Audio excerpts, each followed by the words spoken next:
Hello friends, welcome back to my channel. আবারও একটা নতুন ব্লগে তোমাদের সবাইকে স্বাগতম। আজকে সন্ধ্যেবেলা একটা এক্সপেরিমেন্টাল ডিশ বানিয়েছিলাম। তার জন্য প্রথমেই বেশ কিছুটা কর্ন আর ক্যাপসিকাম, ধনেপাতা, পেঁয়াজ দিয়ে একটা সবজি কেটে রেখেছিলাম। তারপরে একটা পাত্রে ময়দা আর জল দিয়ে একটা ঘোল বানিয়ে নিয়েছিলাম। আর এদিকে আমি কিছুটা পরিমাণ চিজ গ্রেট করে নিয়েছিলাম ময়দাটা যতক্ষণ রেস্ট হচ্ছিল।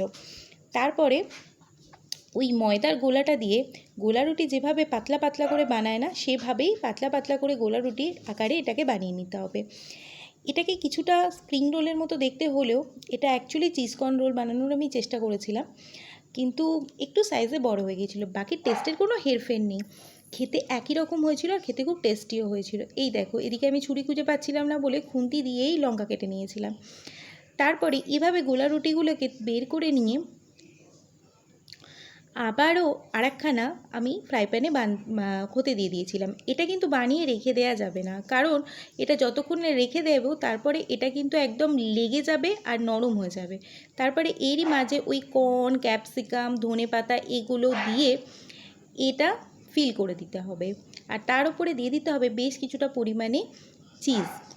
চাইলে এখানে লিকুইড চিজও ব্যবহার করা যায়, কিন্তু আমার কাছে সেটা নেই বলে করিনি। আর লিকুইড চিজ ব্যবহার করলে সেটা খেতে ভালো লাগে। আর একদম দুদিক দিয়ে ভালো করে এটাকে মুড়ে দিতে হবে। আর যে ময়দার ঘোলটা ছিল সেটা দিয়ে আমি এটাকে একদম টাইট করে আটকে দিয়েছিলাম, কারণ এরপরে এটা ফ্রাই হতে যাবে আর ফ্রাই হওয়ার সময় এটা খুলে যাওয়ার চান্স থাকে।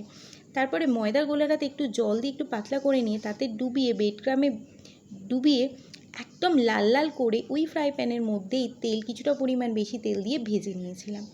বিশ্বাস করো, দোকানে যে চিজকর্ন রোল পাওয়া যায় না তার থেকে কোনো অংশে এটা কম হয়নি। তো সবাইকে বলবো বাড়িতে একবার আমার এই রেসিপিটা দেখে ট্রাই করতে পারো। আর কি কি নতুন রেসিপি তোমরা দেখতে চাও সেটাও আমাকে জানাতে পারো। দেখো, আমার yummy cheese corn roll ready.